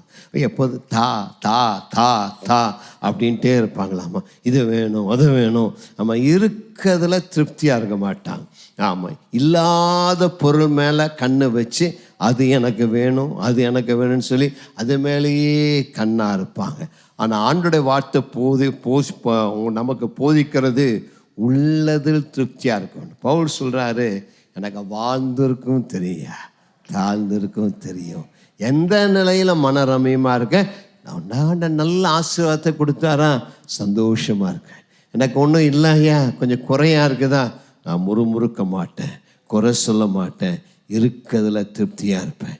இன்றைக்கி காலையில் கஞ்சி தான் இருக்குதா, கொழுதாங்க என்ன டெய்லி கஞ்சியா அப்படின்னு முறுமுறுக்க மாட்டேன். தோத்துறாண்டவரே, இந்த கஞ்சி இல்லாத கூட எத்தனையோ பேர் இருக்கிறாங்க, எனக்கு இந்த கஞ்சியாவது கொடுத்தீங்களே, உமக்கு ஸ்தோத்திராண்டவரே, அதற்கு நன்றி செலுத்த. ஆகவே எந்த நிலையிலும் திருப்தியாய் ஆண்டவருக்கு நன்றி செலுத்த நான் கற்றுக்கொள்ள வேண்டும். அதுதான் தேவன் நமக்கு கற்றுக் கொடுத்திருக்கிற வார்த்தையாக இருக்கிறது. 1 தீமோத்தேயு 6வது அதிகாரம் 6ஆம் வசனத்தை 8ஆம் வசனத்தை வாசிங்க. போதும் என்கிற மனதுடனே கூடிய தேவ பக்தியே மிகுந்த ஆதாயம். உண்ணவும் உடுக்கவும் நமக்கு உண்டாயிருந்தால் அது போதும் என்று இருக்க கடவுள் சொல்லலாமா? பக்கத்தில் கேள்வி, உங்களை சாப்பிட்றதுக்கு இருக்குதா, உடுத்த துணி இருக்குதா, தங்க இடம் இருக்குதா, அதுக்கு கர்த்தருக்கு ஸ்தோத்திரம். இதுக்கு மேலே அது வேணும் இது வேணும்னு சொல்லி நாம் வாஞ்சிக்க கூடாது. இருப்பதில் திருப்தியாக இருக்க மனரம்யமான வாழ்க்கை. ஆமாம், ஒரு அட்வர்டைஸ்மெண்ட் வந்துச்சாமா, எனக்கு எல்லாமே இருக்குது ஒன்றுமே வேண்டான்னு சொல்கிறவங்களுக்கு 5 கோடி தரேனாங்களாமா. நீ உடனே விண்ணப்பிக்கலாம். நிறைய பேர் விண்ணப்பித்தாங்களாம், எனக்கு ஒன்றுமே வேண்டாம், திருப்தியாக இருக்கிறேன், எனக்கு 5 கோடி கொடுங்க. கேட்டால், உனக்கு எல்லாம் இருக்குது, திருப்தியாக இருக்குது, அப்புறம் எதுக்கு உனக்கு 5 கோடி? ஆமாம் ஆமாம், நிறைய பேருக்கு அதான் நிறையா ஆசை தான் இருக்குது, சொல்கிறதான் ஒன்று வேண்டான்ட்டு. ஆனால் அதான் அட்வர்டைஸ்மெண்ட் பார்த்துட்டாங்கன்னா உடனே ஓடி விடுவார்கள். நீதிமொழிகள் 23 4ஆம் 5ஆம் வசனங்கள் விதமாய் சொல்லி 4ஆம் வசனம் சொல்லுகிறது, ஐஸ்வர்யவான் ஆக வேண்டும் என்று பிரயாசப்படாதே. எதற்காய் பிரயாசப்படாதே? இன்னும் பணம் சம்பாதிக்கணும், இன்னும் பணம் வேண்டும், இன்னும் நிறையா இருந்தால் நல்லா இருப்பேன். ஆமாம், உன்னுடைய மகிழ்ச்சி பொருளின் மேல் அல்ல, உன்னுடைய மகிழ்ச்சி இயேசு உனக்குள் இருப்பதனால். அல்லேலூயா. நீ எவ்வளோ பொருள் இருந்தாலும் திருப்தியாக மாட்டேன், எவ்வளோ ஐஸ்வர்யம் இருந்தாலும் அது வேணும், இன்னும் இது வந்துட்டா நல்லா இருக்கும், இன்னும் அது வந்துட்டா நல்லா இருக்கும் அப்படின்னு தான் சந்தோஷப்படுவாயே தவிர ஒரு நாளும் மனுஷன் திருப்தி அடைய மாட்டான். ஆகவே நீ ஐஸ்வர்யவனாக பிரயாசப்படாத, உன்னுடைய மகிழ்ச்சி, உன்னுடைய மன மகிழ்ச்சி இயேசுக்குள் இருக்க வேண்டும். இயேசு எனக்கு நல்லவர் ஐயா, இயேசு எனக்கு போதுமானவர் ஐயா, இயேசு என் வாழ்வுக்கு வேண்டியதெல்லாம் கொடுத்துருக்காரு ஐயா, எனக்கு குறையே இல்லையா, நல்லா இருக்கிற இயேசுவே உமக்கு நன்றி என்று சொல்லி நாம் சொல்ல பழக வேண்டும். கர்த்தருக்கு ஸ்தோத்திரம். அடுத்த ஆத்தை பார்த்து பொறாமப்படாது, அடுத்த ஆளை பார்த்து, அடுத்த வீட்டை பார்த்து பொறாம. அந்த அக்கா அந்த மாதிரி சாரி கட்டியிருக்கிறா, நானும் அந்த மாதிரி ஒரு சாரி வாங்கிட்டு நல்லா இருக்குங்க. என்னங்க, புருஷங்கிட்ட பல்ல இழிச்சு காமிச்சு ஒரு சாரி வாங்குறக்கா என்ன பாடுபடுறாங்க ஐயா. அவர்கிட்ட இருக்கிற மாதிரி பைக்கு வந்தால் நல்லா. ஏன் உன் பைக்குக்கு என்ன மோசமா? உன் பைக்கு என்ன ஓடுறதா இல்லை? உன் பைக் நல்லா தானே ஓடுது, அப்புறம் ஏன் அந்த பைக்கு வேணும்? அந்த ஃபோன் இருந்தால் நல்லா, எல்லா ஃபோனும் பேசுறீல்ல, இந்த ஃபோன் விட்டு அந்த ஃபோன் வேணும். ஆமாம், பந்தாவுக்காக தான் உனக்கு வேணும். ஆனால் சும்மா வீண் பந்தாக்க ஒரு மோட்டார் பைக்கில் ஏறி ஒரு கூலிங் கிளாஸை மாட்டி அப்படியே காலேஜ் இப்படி ஒரு போட்டு அதை ஒரு ஃபேஸ்புக்கில் போட்டு அதை 4 பேர் லைக் அடிச்சு ஆஹா படா என் கண்ணாடிக்கு இதுக்கு ஸ்டைலுக்கு ஷூவுக்கு எத்தனை பேர் லைக் கொடுத்துரும். லைக்குக்காக உனக்கு ஆசை. வீடு கஷ்டப்படுது, குடியிருக்க ஒரு வீடு இல்லையே, அதுக்கு பதில் ஒரு வீடு கட்டுறதுக்காக யோசிக்கலாமே, உன்னுடைய வாழ்வுக்கு தேவைக்காக யோசிக்கலாமே. இதெல்லாம் விட்டு வீண் பந்தா. அடுத்த ஆள் எப்படி இருக்கிறாங்க, அடுத்த குடும்பம் எப்படி இருக்கிறாங்க, அவங்களமா நான் இருக்க வேண்டும். காலம் வரும், அது வரைக்கும் பொறுமையாக இரு. அதுக்கு முன்னாடி அவசரப்பட்டு நீ உன் வாழ்க்கையை கெடுத்து விடாத. இல்லாத பொருள் மேலே உன் கண்ணை பறக்க விடாத. நீதிமொழிகள் 23:5 சொல்லுகிறது, இல்லாமற் போகும் பொருள் மேல் உன் கண்களை பறக்க விடுவானேன். அது கழுகை போல சிறகுகளை தனக்கு உண்டு பண்ணி கொண்டு ஆகாய மார்க்கமாய் பறந்து போம். ஆமா, அது இல்லை இது இல்லைன்னு சொல்லி அதை மேலே கண்ணு வைக்காத. இருக்கிற பொருட்களுக்காக கர்த்தருக்கு நன்றி சொல்ல பழகு. ஒரு ஆமைன்னு சொல்லலாமா? என் வீட்டில் அது இல்லை இது இல்லை அப்படின்னு சொல்லி குறை பேசி கம்ப்ளைண்ட் பண்ணிகிட்டே இருக்காத. அதற்கு பதிலாக தேவனே நீ தந்த ஆசீர்வாதங்களுக்காக உமக்கு நன்றி என்று தேவனுக்கு நாம் நன்றி சொல்ல கற்றுக்கொள்ள வேண்டும். இந்த சத்தியங்கள் எனக்கு பிரயோஜனமாக சொல்கிறவங்கெல்லாம் கையை உயர்த்தி ஒரு ஆமைன்னு சொல்லுங்க. நீங்கள் நல்லா இருப்பதற்காக தேவனுடைய வார்த்தை இந்த ஆலோசனை சொல்லுகிறது. ஒரு பொருளை வாங்கிறதுக்கு முன்னாடி நீ ஒரு கேள்வி கேட்கணும். இது எனக்கு தேவையா, இது எனக்கு அவசியமா, இது இல்லாமல் நான் வாழ்க்கையை நடத்த முடியுமா அப்படின்னு கேள்வி கேட்டு வாங்கணும். நீ எக்ஸிபிஷனுக்கு போய் அவன் பாட்டுக்கு எக்ஸிபிஷனில் பொருளை வச்சு அவன் அந்த வீடியோ காமிச்சு இப்படி சுரைக்கலாம் அப்படி சுரைக்கலாம், இதை வாங்கு அதை வாங்கு இதை வாங்குன்னு அவனை அட்வர்டைஸ்மெண்ட் பண்ணுறதெல்லாம் நீ பார்த்து ஏமாந்து வாங்கினா உன் வீட்டில் குப்பை தான் ஜாஸ்தியாக இருக்கும். இன்றைக்கி உங்கள் வீட்டை போய் பாருங்கள், நீங்கள் வாங்கின நிறையா பொருள் யூஸ்லெஸ்ஸாக வீட்டில் அப்படியே கிடக்கு, தூக்கி எரிஞ்சு கிடக்கு. அதை ஆசைப்பட்டு வாங்கினீங்க, வாங்கும்போது ஒரு நாள் பயன்படுத்தினீங்க, அதுக்கப்புறம் அது குப்பையில் தான் போச்சு. இன்றைக்கி உங்கள் வீட்டை போய் தேடி பார்த்து எதையெல்லாம் நீங்கள் உபயோகிக்கலையோ அதையெல்லாம் மூட்டை கட்டி கொண்டு வந்து சர்ச்சில் கொடுத்துருங்க. அம்மா யாருக்கு வேணுமோ எடுத்துகிட்டு போங்க ஃப்ரீயாக அப்படின்னு சொல்லி வித்துறாதீங்க. ஆமாம், ஓட்ட உடசலாம். ஆமாம், யாருக்காவது இருந்தாங்க இல்லை நிறைய அந்த மாதிரி இடங்கள் இருக்குது, அங்கே போய் போட்டுருங்க கட்டி. ஆமாம், வேண்டாத நம்ம பார்க்குற துணியெல்லாம் 2 சாரி வாங்கினால் 3 சாரி இலவசம் அப்படின்னா இவன் போய் வாங்கலாம். ஏம்மா 3 சாரிக்கு ஏற்கனவே பில்லு போட்டு தானே உனக்கு விற்கிறான். அவன் நஷ்டத்துக்கு விற்பானா? தீபாவளிக்கு பிறகு அடுத்த நாள் 50% தள்ளுபடி. இப்போ முன்னாடியே 50% ஜாஸ்தியாக கொடுத்து வாங்கிட்டீர்ல, இவன் மறுபடியும் அதுக்கு பணம் கொடுத்து அதை வாங்கி அது கட்டுற உனக்கு என்ன உடம்பா இருக்குது? எத்தனை சாரி தான் கட்டுவா? உன் சில வீட்டுக்கு பார்த்தா வீட்டில் இருக்க புடவையெல்லாம் சாரி கடையே வச்சிடலாம், அத்தனை சாரி வச்சுருக்குறாங்க. சில வீட்டுக்கு போனால் அவங்க வீட்டில் இருக்கிற செருப்பு கடையே வச்சிடலாம். சில வீட்டுக்கு போனால் அவங்க வீட்டில் இருக்கக்கூடிய ஹேண்ட்பேக் கடையே வச்சிடலாம். பயன்படுத்த ஒரு ஹேண்ட்பேக் தானே, அதுக்கு எதுக்கு 100 ஹேண்ட்பேக்கு? இருக்கிறது 2 கால், அதுக்கு எதுக்கு 100 ஜோடி செருப்பு? ஆமாம், எதுக்கு இதெல்லாம் வாங்கி வீண் வந்தா? அதற்கு பதிலாக பிரயோஜனமானதை நம்ம வாங்கலாமே. ஆகவே இது எனக்கு அவசியமா, இது எனக்கு தேவையா, இது இருந்தால் என் வாழ்க்கை மேம்படுமா? வாங்கு. உனக்கு வாங்க திராணி இருந்தால் வாங்கு, இல்லாட்டினா வேண்டாதெல்லாம் வாங்கி வீட்டில் குப்பை மேடாக்காதே. பாருங்க, ஆண்கள் தான் ஆமேன்னு சொல்கிறாங்க, பெண்கள் ஒருவர் கூட ஆமேன்னு சொல்லவில்லை. பெண்கள் எல்லாரும் ஏன் பாஸ்டர் இந்த மாதிரியெல்லாம் பிரசவம் பண்ணுறீங்க, ஏற்கனவே வீட்டுக்காரர் எனக்கு வாங்கி தரதை பற்றி ரொம்ப யோசிக்கிறாரு, நீங்கள் வேற எங்கள் வீட்டுக்காருக்கு சப்போர்ட் பண்ணுறீங்களா அப்படின்னு சொன்னாங்க. ஆமாம், ஒரு வாரன் பஃபெட் சொல்கிறாரு, if you buy things you don't need, soon you will have to sell things you need அப்படிங்கிறார். நீ வேண்டாதெல்லாம் வாங்கினா நாள் வரும், அப்போ உனக்கு வேணுங்கிற அவசியமானதெல்லாம் விற்க வேண்டிய காலம் வருங்கிறார். ஆகவே தான் நாம் ஜாக்கிரதையாக இருக்க வேண்டும். ஆகவே அந்த அட்வர்டைஸ்மெண்ட்டெல்லாம் நம்பி அவன் சொல்கிறாங்கிறதுக்காக நீ நம்பி ஏமாற்றாத. அவன் விற்கணுங்கிறதுக்காக அப்படி அட்வர்டைஸ்மெண்ட் பண்ணுறான், அதுக்காக நீ அந்த அட்வர்டைஸ்மெண்ட்டை பார்த்து ஏமாந்து விடாதே. ஆகவே உன்னுடைய வாழ்வில் மன திருப்தியாக இருக்க, ரம்மியமாக இருக்க கற்றுக்கொள். 3ஆவதாக, கடன் குடியை கெடுக்கும். கடன் வாங்காதே. கடன் உன் வாழ்க்கையை கெடுத்து விடும். அவன் பைபிளாக ஆண்டவர் தான் நமக்கு கொடுத்த வாக்குத்தத்தம், நீயோ கடன் வாங்காது இருப்பாய், அநேகருக்கு கடன் கொடுப்பாய். நீதிமொழிகள் 22:7 சொல்லுகிறது, ஐஸ்வர்யவான் தரித்திரனை ஆளுகிறான், கடன் வாங்கினவன் கடன் கொடுத்தவனுக்கு அடிமை. இப்போ கடன் வாங்கினேன்னா நீ ஒரு அடிமை. ஒரு ஆமைன்னு சொல்லலாமா? பக்கத்தில் பார்த்து சொல்லுங்க, நீ கடன் வாங்கினீன்னா யாருங்க? உன்னை ஆண்டவர் விடுதலையாக்கிட்டார். அன்பின் குமாரனுடைய ராஜ்யத்தில் உன்னை சுதந்திரவாளியாக மாற்றிட்டார். அந்த சுதந்திரவாளியிலேருந்து என்னவா மாறக்கூடாது? எங்கிட்ட வந்து ஜெர்மன்ல நிறைய பேர், பாஸ்டர் கடன் திறக்கா ஜெர்மன், அவருக்கு போன வருஷம் தான் ஜெர்மன் இருப்பேன், மறுபடியும் அடுத்த வருஷம் வந்து அந்த கடன் அடைஞ்சிருச்சுன்னு சாட்சி கொடுப்பார். மறுபடியும் வந்து கடனுக்கா ஜெர்மனுங்க. ஒரு தடவை கடனில் மீட்டு கொண்டா கூட திரும்ப திரும்ப கடன் பிடிகள் அபதமாய் கடன் என்பது ஒரு அடிமைத்தனத்தின் ஆவி. கடன் உன்னை கெடுக்கும், கடன் உன்னை சிறுமைப்படுத்தும். ஆகவே இந்த காலத்தில் நாம் வாழ்கிற அந்த காலத்தில் கடன்கள் ஏராளம் கிடைக்குது. கூப்பிட்டு கடன் கொடுக்கலாம். ஆமாம், கடன் வேணுமா வாங்க, பைக் வேணுமா வாங்க, வீடு வேணுமா வாங்க, அது வேணுமா வாங்க, உங்களுக்கு இன்ட்ரெஸ்ட்ல இவ்வளோதில் உங்களுக்கு வீடு கொடுக்குறேன், இந்த டாக்குமெண்ட்டாக வேண்டாம் கடன் கொடுக்குறேன். ஏமாந்து போய் கடன் வாங்காதே. கடன் உனக்கு அவசியம் இல்லை. கடனில் 2 வகை கடன் உண்டு. ஒன்று ஒரு இன்வெஸ்ட்மெண்ட்டுக்காக நீ வாங்கக்கூடிய கடன்.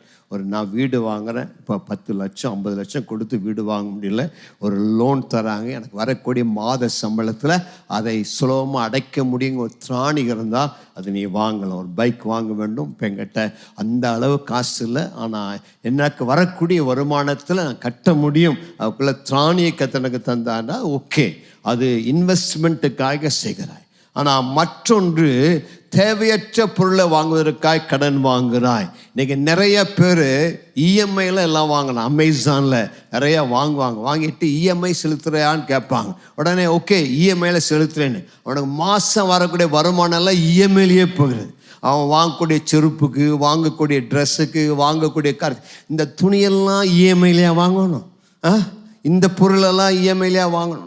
ஏன் வீட்டுக்கு தேவையான பொருளுக்கு நீ வாங்குறாய், ஒரு எஜுகேஷனுக்கு வாங்குறாய், ஓகே.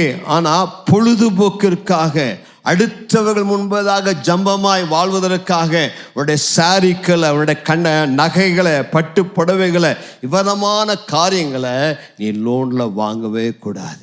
உடுத்துவருக்கு சரியான துணி இல்லாட்டினா கூட லோனில் அதெல்லாம் வாங்க. கட்டாயம் எனக்கு தேவைன்னா வாங்கு, அதை உனக்கு திருப்பி செலுத்த முடியும்னா வாங்கு. ஏனென்றால் நீ இன்ட்ரெஸ்ட்டுக்கு வாங்கினா, கிரெடிட் கார்டில் வாங்கினா 100 ரூபாய்க்கு 134 ரூபாய் கட்ட வேண்டும். அதாவது 34 ரூபாய் எக்ஸ்ட்ரா கட்டுகிறாய். நீ கஷ்டப்பட்டு சம்பாதித்த பணத்தை வீணாக, அதில் பாதி பணத்தை வட்டிக்கு கொடுக்கிறாய். இன்றைக்கி பல வட்டிகள் இருக்குது. சுனாமி வட்டி, சூறாவளி வட்டி, மீட்ரு வட்டி, கந்து வட்டி, ஸ்கேல் வட்டி, என்னென்னமோ வட்டி இருக்குது. நீ அந்த வட்டியெல்லாம் வாங்கி அந்த வட்டி குட்டி போட்டு பிறகு வட்டி கட்ட முடியாமல் திண்டாடி கடைசியில் என்ன செய்ய தெரியாமல் வீட்டை விட்டே ஓடுற, ஊரை விட்டே ஓடுகிறாய்.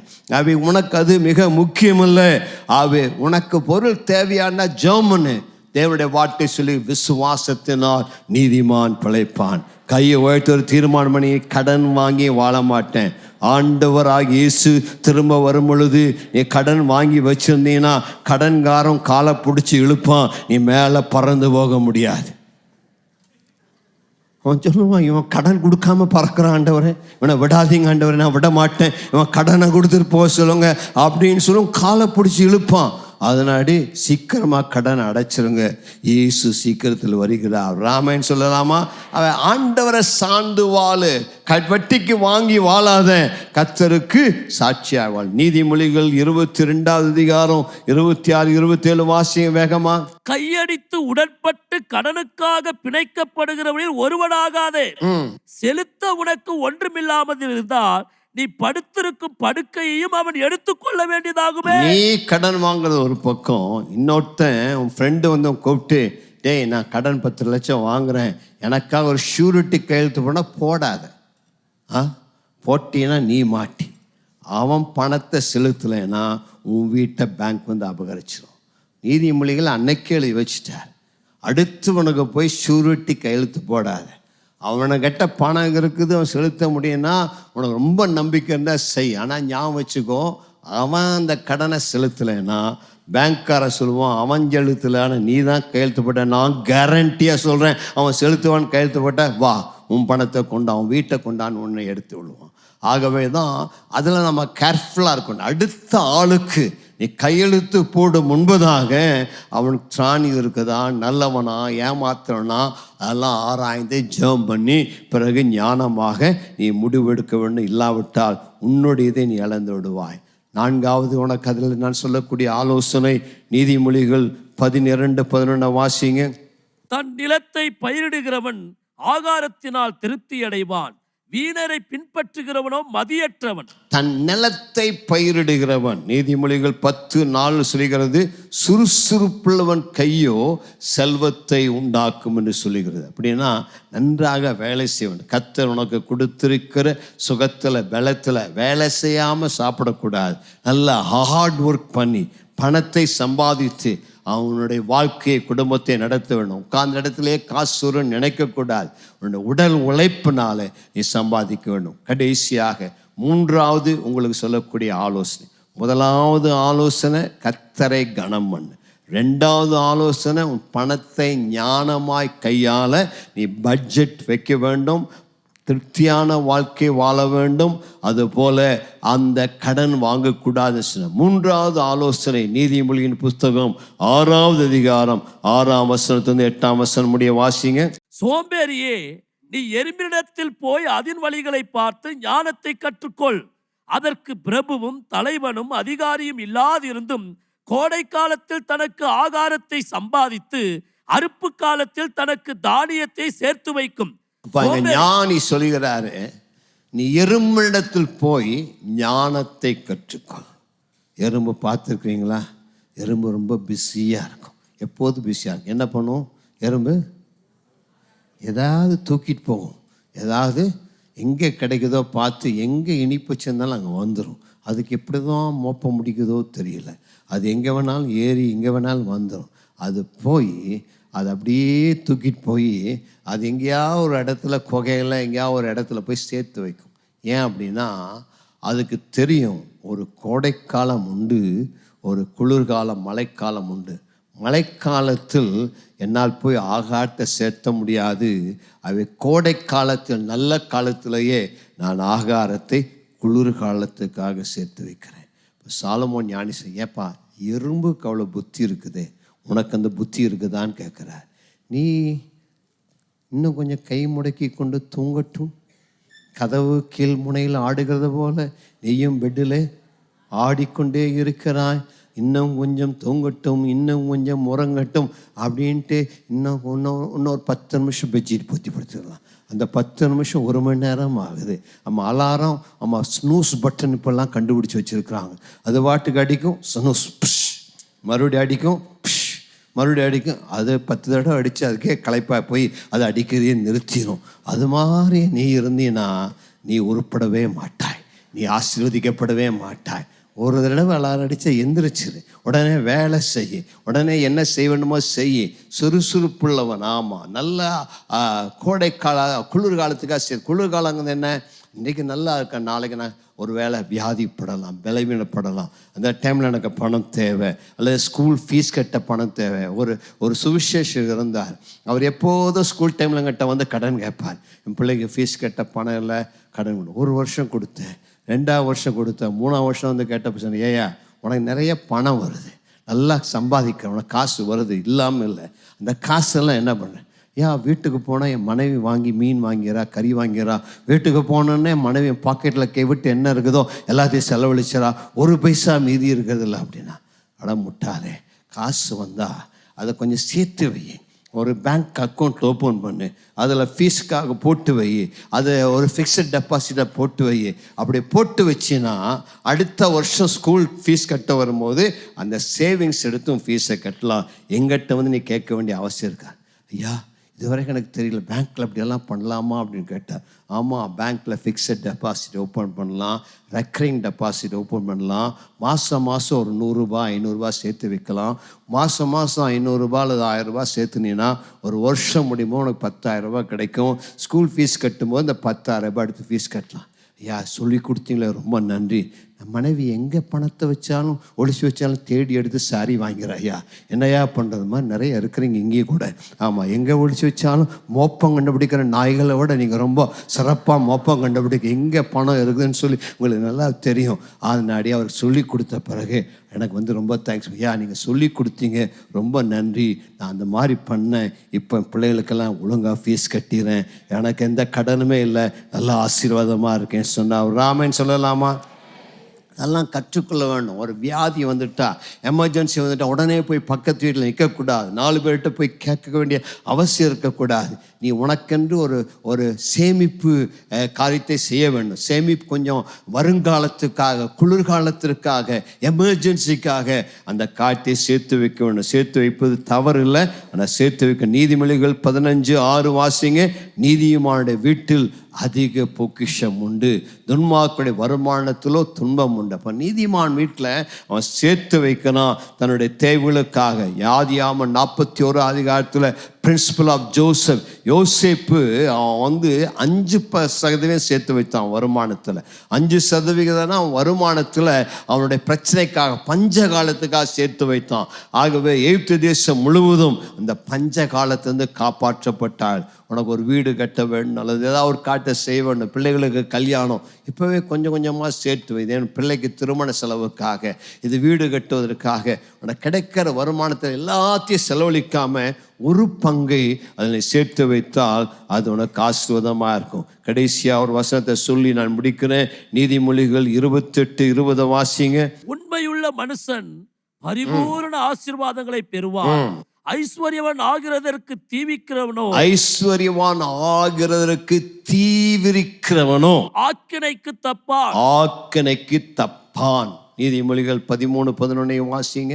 வஞ்சனையால் தேடின பொருள் குறைந்து போம், வஞ்சனையால் தேடின பொருள் குறைந்து போம். கைப்பாடாய் சேர்க்கிறவனோ விருத்தி அடைவான். கைப்பாடாய் சேர்க்கணும் விருத்தி அடைவோம். அப்படின்னா என்ன அர்த்தம்னா, the quick rich scheme.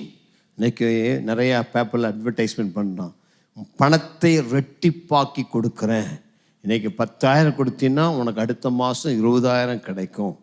இதை நம்பியும் பணத்தை கொடுத்தா அவன் கம்பி நீட்டிட்டு ஓடிடுவான். உன் 10,000 நீ இழந்துட்டு ஐயோ அம்மான்னு சொல்லி போலீஸில் போய் கம்ப்ளைண்ட் கொடுப்பேன். அப்படி உன் பணத்தை டபுள் ஆக்கவும் இதாக்கவும், இந்த சீட்டில் சேரு அந்த சீட்டில் சேரு சொல்கிறத நம்பாது. அப்படி நம்பி ஏமாந்தவர்கள் ஆயிரக்கணக்கான பேர் இருக்கிறாங்க. எனக்கு பணம் ரெட்டிப்பாகும், இந்த பணம் அப்படி கிடைக்கும் இப்படி கிடைக்கும். ஸோ அதான் சொல்கிறான், ஐஸ்வர்யவனாக இருக்க தீவிரிக்கிறவன் சீக்கிரத்தில் வந்த ஐஸ்வர்யம் தங்கா, துரிதமாய் வந்த ஐஸ்வர்யம் நிற்காது. ஷார்ட்கட்டில் ஐஸ்வர்யத்தை சம்பாதிச்சினா, லஞ்சம் ஊழல் தேவையற்ற காரியத்தில் மற்றவனை அடித்து உதைச்சி ஏமாற்றி வாங்கினா அந்த ஐஸ்வர்யம் உனக்கு தங்காது, அது உனக்கு செழிப்பாக இருக்காது. அது எப்படி வந்ததோ அப்படியே போகும். கைப்பாடாய் சேர்த்தவனோ, கைப்பாடான சிறுக சிறுக கொஞ்சம் கொஞ்சமாக உன்னுடைய பிரயாசத்தினால கொஞ்சம் கொஞ்சமாக சேர்த்தினா கர்த்தர் உன்னை படிப்படியாய் உயர்த்துவார், படிப்படியாய் மேலே கொண்டு வருவார். ஆண்டவருடைய ஆசீர்வாதம் அப்படி தான் கர்த்தர் கொடுப்பார். எடுத்த உடனே உன்னை தூக்கி அப்படியே மேலே வச்சிட மாட்டார். கொஞ்சம் கொஞ்சமாக உன்னை ஆசீர்வதித்து மேலே மேலே மேலே தூக்கிட்டே வருவார். நிறையா உடனடியாக கொடுத்துட்டு உனக்கு பெருமை வந்து ஆண்டவர் எங்கேன்னு கேட்டுருவேன். அதனாடி உன்னை கொஞ்சம் கொஞ்சமாக தூக்கி உன்னை ஆசீர்வதித்து உயர்த்துவார். ஆகவே தான் தேவனிடத்தில் நம்பிக்கை வைக்க வேண்டும். அவனை ஆசீர்வதிக்க வல்லவர், அவன் தேவையை சந்திக்க வல்லவர், என் குறைவை மாற்ற வல்லவர் என்று சொல்லி பேரில் நம்பிக்கை வைக்கும் பொழுது அவர் உங்களை ஆஸ்வதிப்பார். இந்த காலை வேளையில் இந்த ஆராதனைக்கு வந்திருக்கிற உங்கள் பேரில் கர்த்தர் பிரியமாக இருக்கிறார். உங்களை ஆசீர்வதிக்க வேண்டும் என்பதே அவருடைய சித்தமாக இருக்கிறது. பக்கத்தில் பார்த்து சொல்லுவாங்க, தேவன் உங்களை நிச்சயம் ஆசீர்வதிப்பார். இன்று முதல் உங்களை ஆஸ்வதிப்பேன் என்று சொன்னவர் இன்று முதல் இந்த மாதத்தில் இருந்து கர்த்தர் உங்களை ஆஸ்வதிப்பார். உங்களுக்கு எவ்வளவு கடன் இருந்தாலும் அந்த கடனை கர்த்தர் அடைத்து தீர்க்க வல்லவராக இருக்கிறார். அநேகர் கடனோடு இருக்கிறீங்க, ஆனால் இன்றைக்கு கடன் அடைக்கப்படணும் ஒரு தீர்மானம் பண்ணணும். இனிமேல் நான் கடனே வாங்க மாட்டேன், விசுவாசத்தில் வாழ்வேன் என்று தீர்மானம் செய்ய வேண்டும். ஆண்டட்ட ஜெபம் கேட்க வேண்டவரே, வாழ்க்கிற இந்த கடனெல்லாம் அடைக்க ஒரு வழியை உண்டு பண்ணித்தாங்கப்பா, என்னுடைய உழைப்பை ஆசீர்வதிங்க. எத்தனையோ சாட்சியில் கேட்டிருக்கிறேன், லட்சக்கணக்காக கடன் வச்சவங்களுக்கெல்லாம் கர்த்தர் அந்த கடனை அடைக்க உதவி செஞ்சிருக்கிறார். பக்கத்தில் இருக்கிற பாசல் உங்கள் கடனையும் கர்த்தர் அடைத்து தீர்ப்பார். இஸ்ரவேல் ஜனத்தினுடைய 430 வருஷ கடனை ஒரே நாள் அடைத்து தீர்த்தவர். உங்களுக்கு இருக்கிற எவ்வளோ கடனாக இருந்தாலும் இந்த ஆண்டு முடிவதற்குள்ளாக உங்கள் கடன்களை அடைத்து தீர்க்க தேவன் உங்களுக்கு வழிகளை உண்டு பண்ணுவாராக. கடன்ல இருந்து உங்களை முழுவதும் விடுதலையாக்குவாராக. அந்த தேவனுடைய பிரின்சிபல்ஸை கையாளுங்க. கடன் வாங்க மாட்டேன், உள்ளதில் திருப்தியாக இருப்பேன், கர்த்தருக்கு பிரியமாக ஜீவிப்பேன், போதும் என்கிற மனதோடு வாழ்வேன், கொடுப்பதையெல்லாம் கர்த்தருக்கு முதற் பங்கு கொடுப்பேன்னு சொல்லுங்க.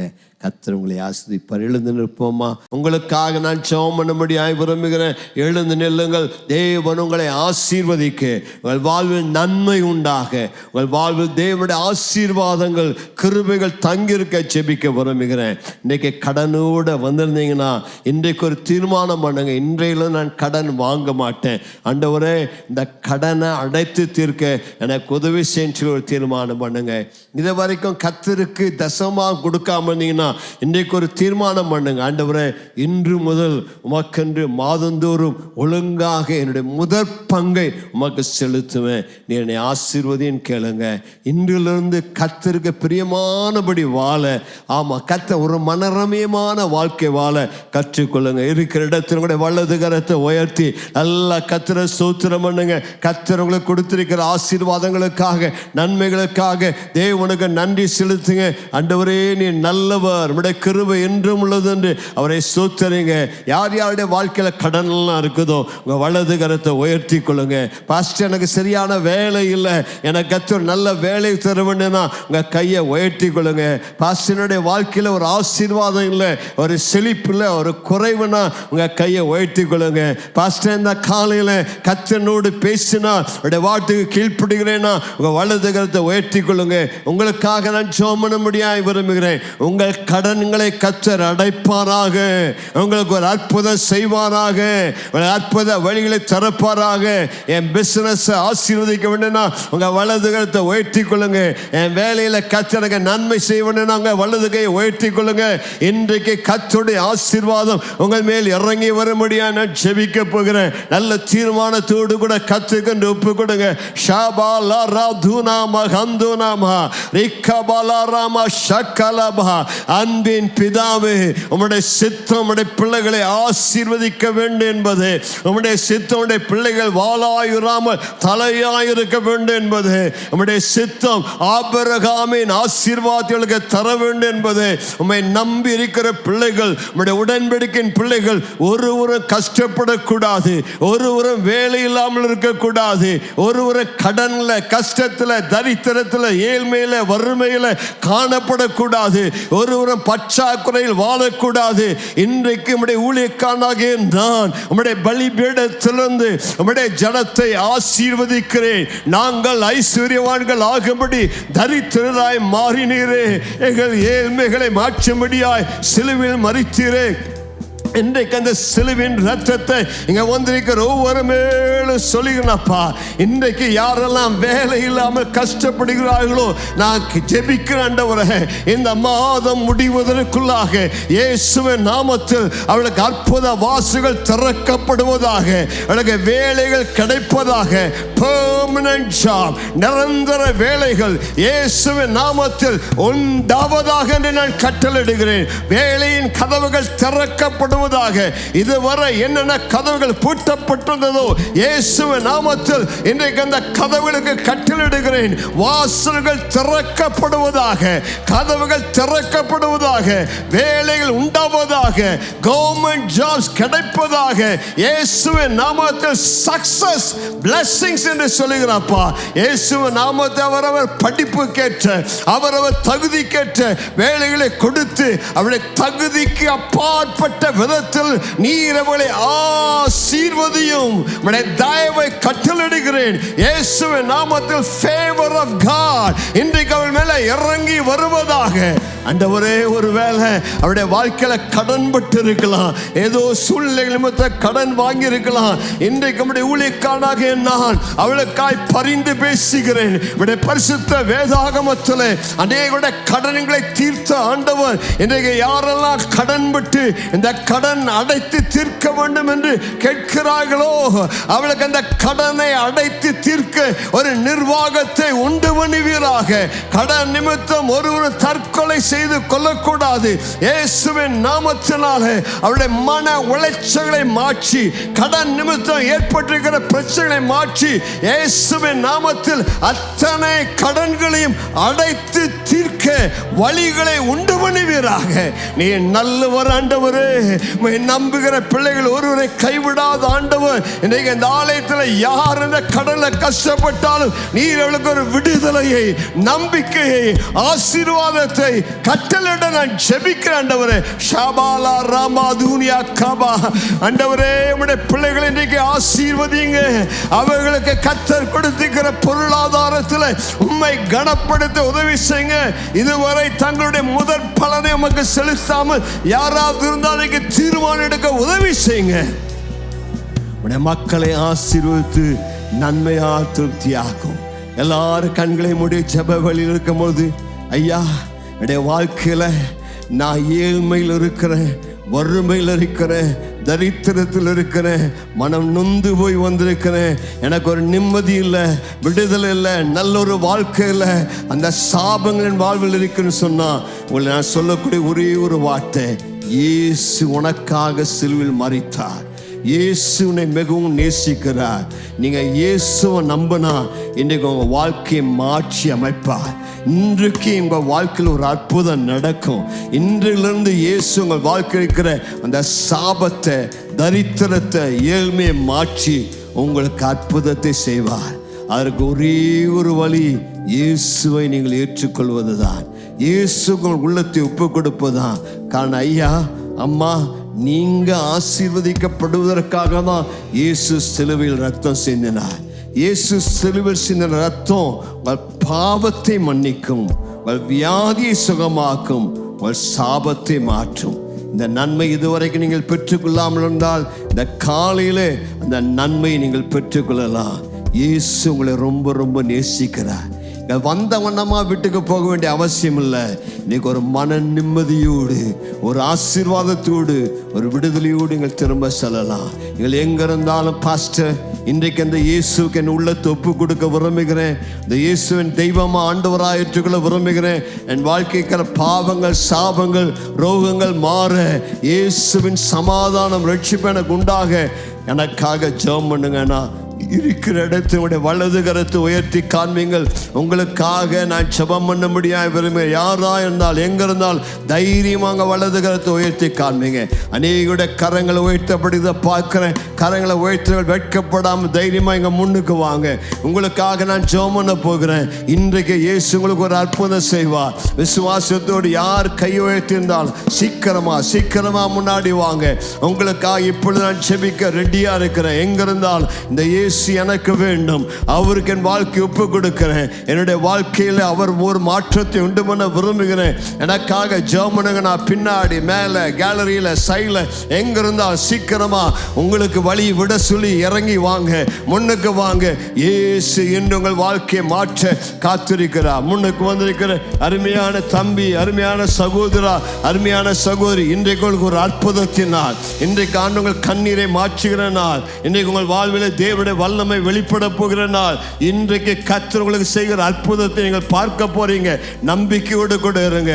இயேசுவின் நாமத்தினால இன்றிலிருந்து உங்களுக்கு நன்மை உண்டாகும், உங்கள் வாழ்க்கை மாற்றப்படும். முன்பதாய் வந்தவர்களுக்காக நல்ல கரங்களை தட்டி ஆண்டுக்கு நன்றி சொல்லுவோமா? இவளுக்கு நேரம் நம்ம கைகளை உயர்த்தி இன்றைக்கு ஆண்டவர்களை ஆசீர்வதிக்க நம்ம ஜெபிக்க போகிறோம். இன்றைக்கு இயேசு மேல உங்க நம்பிக்கை வைங்க. இயேசு உள்ளத்தில் ஏற்றுக்கொள்ளுங்க. இயேசுவை பார்த்து சொல்லுங்க, ஆண்டவரே, இன்றிலிருந்து நம்புகிறேன், எனக்கு ஒரு அற்புதம் வேண்டும் சொல்லி கேளுங்க. நிச்சயம் இயேசு உங்களுக்கு அற்புதத்தை செய்வார். அன்பின் பிதாவே, இன்னைக்கு உம்மை நம்பி விசுவாசித்து முன்பதாய் வந்திருக்கிற ஒவ்வொரு சகோதரனுக்காக, ஒவ்வொரு சகோதரிக்காக உம்மை நோக்கி நான் ஜெபிக்கிறேன்ப்பா. ஏராளமான மக்கள் இயேசு எனக்கு வேண்டும், இயேசுடைய ஆசீர்வாதம் எனக்கு வேண்டும் என்று ஓடி வந்திருக்கிறாங்க. இவர்கள் மேல மனம் இறங்குவீராக, நம்முடைய கரங்களை மேல் வைப்பீராக, நம்முடைய வார்த்தைகள் பொய்த்து போகாது. இயேசுவின் நாமத்தினாலே உம்முடைய ஜீவனுள்ள வார்த்தைகள் நிறைவேறுவதாக, நிறைவேறுவதாக. இன்று முதல் உங்களை ஆசீர்வதிப்பீராக. வேலையில்லாத வேலையில கொடுங்க, கஷ்டங்களை மாற்றுங்க, கடன்களை மாற்றி கொடுங்க, வாழ்வில் நல்ல சமாதானத்தை கொடுங்க, எல்லா பயத்தை எடுத்து போடுங்க. தற்கொலை ஆவிகளை கட்டுகிறேன், மரண ஆவிகளை கட்டுகிறேன், அடிமைத்தனத்தின் ஆவிகளை கட்டுகிறேன். இயேசுவின் நாமத்தில் விடுதலையாக்குறேன். இவளுக்கு ரட்சிப்பை சொல்லுகிறேன், இவளுக்கு சமாதானத்தை சொல்லுகிறேன், இவளுக்கு ஆசீர்வாதத்தை சொல்லுகிறேன். இன்று முதல் இயேசுவின் ஜீவன் அவளுக்குள் இறங்கி வருவதாக, இயேசுவின் ஆசீர்வாதம் இறங்கி வருவதாக. இன்றோடு சாபங்கள் முடிந்து விட்டது, இன்றோடு சாபங்கள் உங்கள் வாழ்க்கை விட்டு அகன்று விட்டது, அந்த மன கொலைச்சல் மாறிவிட்டது. என்றொழுது உங்கள் வாழ்வு பரிபூர்ண சமாதானம், நிம்மதி, அமைதி, ஆசீர்வாதம் உண்டாவதாக. இயேசுவின் ஜீவன் உங்களுக்குள் இறங்கி வருவதாக. உங்களை இயேசுவின் நாமத்தில் ஆசீர்வதிக்கிறோம். ஆசீர்வாதத்தோடு நீங்கள் கடந்து செல்லுங்கள். நல்ல 2 கைகளை உயர்த்தி நல்ல ஒரு நிமிடம் ஆண்டுக்கு நன்றி செலுத்தி, ஆண்டவரே எனக்கு நேராய் வானம் திறக்கப்படுவதாக, உடைய ஆசீர்வாதம் இறங்கி வருவதாக. நல்ல வாயை திறந்து கத்துக்கு நன்றி சொல்லுங்க.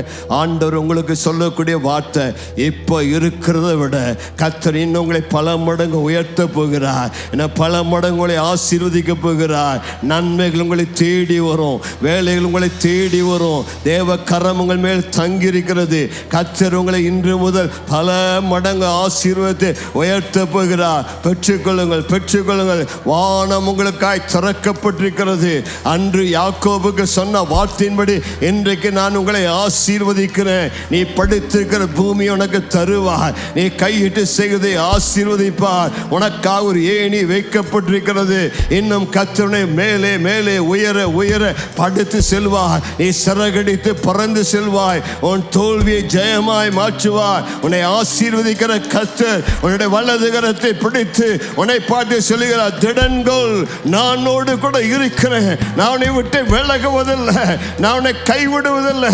யாக்கோபின் தேவன் உனக்கு துணையாய் நிற்கிறார். அவர் உனக்கு சகாயம் பண்ணுவார், அவர் உன்னை தூக்கி விடுவார். மனிதனுடைய சகாயம் உனக்கு அற்பமானது, ஆனால் தேவனுடைய சகாயத்தினால் நீ உயர்ந்திருப்பாய். ஆண்டவரே, நம்முடைய ஜனத்தை ஆசீர்வதிக்கிறோம். நம்முடைய சமாதானத்தோடு அனுப்பி நன்மைகளை கட்டளிட்டு ஜீவனுள்ள சாட்சிகளை நிலைநிறுத்தும்.